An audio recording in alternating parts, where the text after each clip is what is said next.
അധികാര തൊഴിൽ മേഖലകളിലെ നിലമ്പൂരിലെ കർമ്മനിരതരായ സ്ത്രീകൾക്ക് ശോഭിക വെഡ്ഡിങ്സിന്റെ ആദരം. ശനിയാഴ്ച ഉദ്ഘാടനം നടക്കാനിരിക്കുന്ന ഷോറൂമിൽ നടന്ന ചടങ്ങ് നിലമ്പൂർ നഗരസഭ വൈസ് ചെയർപേഴ്സൺ അരുമ ജയകൃഷ്ണൻ ഉദ്ഘാടനം ചെയ്തു. ഒരു സ്ത്രീയായാൽ നമുക്ക് നമ്മുടെ സ്വന്തം കാലിൽ നിൽക്കാനുള്ള ഒരു കെൽപ്പ് ഉണ്ടാവണം എന്നുള്ളതാണ് എനിക്ക് നിങ്ങൾ ഓരോരുത്തരോടും പറയാനുള്ളത്. സാമ്പത്തികമായ ശാക്തീകരണം നമുക്ക് ഓരോരുത്തർക്കും ഉണ്ടെങ്കിൽ ഒരു പരിധിവരെ നമ്മളുടെ എല്ലാ പ്രശ്നങ്ങളും നമുക്ക് തീർക്കാൻ കഴിയും. സാമ്പത്തിക ശാക്തീകരണം എന്ന് പറയുമ്പോൾ നമുക്ക് എന്ത് തൊഴിലോ ആയിക്കോട്ടെ അത് വളരെ ആത്മാർത്ഥമായി എടുക്കാനുള്ള ഒരു ആർജവം നമ്മൾ ഓരോ സ്ത്രീകളും കാണിക്കണം. നഗരസഭയിലെ വനിതാ ജനപ്രതിനിധികൾ, കുടുംബശ്രീ, ഹരിതകർമ്മ സേന അംഗങ്ങൾ, ഷോറൂമിലെ വനിതാ ജീവനക്കാർ എന്നിവരെയാണ് മാനേജ്മെന്റ് ആദരിച്ചത്. സമൂഹത്തിലെ ഈ സൂപ്പർ വനിതകളെ Shobhika wedding centre management salute നൽകി ആദരിച്ചത് ശ്രദ്ധേയമായി. ഒന്നിനുമല്ല, ഈ വനിതാ രത്നങ്ങൾക്ക് ശോഭികയുടെ വനിതാ ദിനത്തിൽ ഞങ്ങളുടെ റെസ്പെക്ട് ഞങ്ങൾ അറിയിക്കുന്നതാണ്.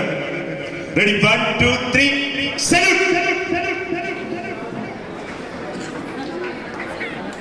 Thank you. തുടർന്ന് സ്ത്രീ ശാക്തീകരണം വിളിച്ചോതി 250ഓളം വനിതകൾ ആകാശത്തേക്ക് ബലൂണുകൾ പറത്തിയത് മനോഹര കാഴ്ചയായി.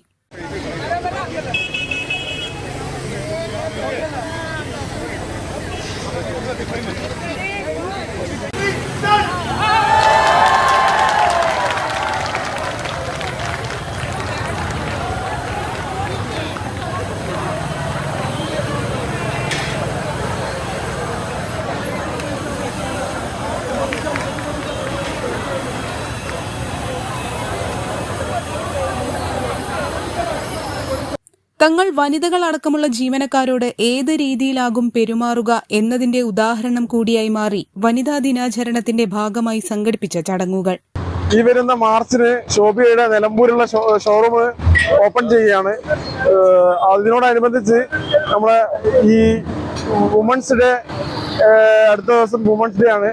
അതിന്റെ ഭാഗമായി ഇന്ന് നമ്മുടെ ഷോറൂമിലെ ഗ്രൗണ്ട് ഫ്ലോറിൽ വെച്ചിട്ട് ഈ നാട്ടിലുള്ള കുടുംബശ്രീ അംഗങ്ങളും വനിതാ കൗൺസിലർമാരും നമ്മുടെ സ്റ്റാഫ് അംഗങ്ങളും ഹരിത കർമ്മസേനയുടെ ആളുകളെയും എല്ലാവരെയും വിളിച്ച് നമ്മൾ ഒരുമിച്ചിരുത്തി വനിതകളുടെ പ്രാധാന്യം വിളിച്ചോതുന്ന രീതിയിൽ നമ്മളൊരു പരിപാടി സംഘടിപ്പിച്ചു. അതിന്റെ ഭാഗമായി നമ്മളുള്ള വനിതാ കൗൺസിലർമാരെയും വനിതാ അംഗങ്ങളെയും മുഴുവൻ ആളുകളെയും ഇവിടെയുള്ള മുഴുവൻ മെൻസ് സ്റ്റാഫും അവർക്ക് ഒരു ആദര സൂചകമായിട്ട് ഒരു സല്യൂട്ട് നൽകുകയും അതിനുശേഷം നമ്മൾ ആ 250ഓളം വരുന്ന വനിതാ അംഗങ്ങൾ ഒരു ബലൂൺ പറത്തിക്കൊണ്ട് ഈ വനിതാ ദിനം ആചരിക്കുകയുണ്ടായി. പരിപാടികൾക്ക് showroom manager K Shakir, HR മാനേജർമാരായ സജ്ന, ആര്യ, സാന്ദ്ര തുടങ്ങിയവർ നേതൃത്വം നൽകി. News bureau, Nilambur.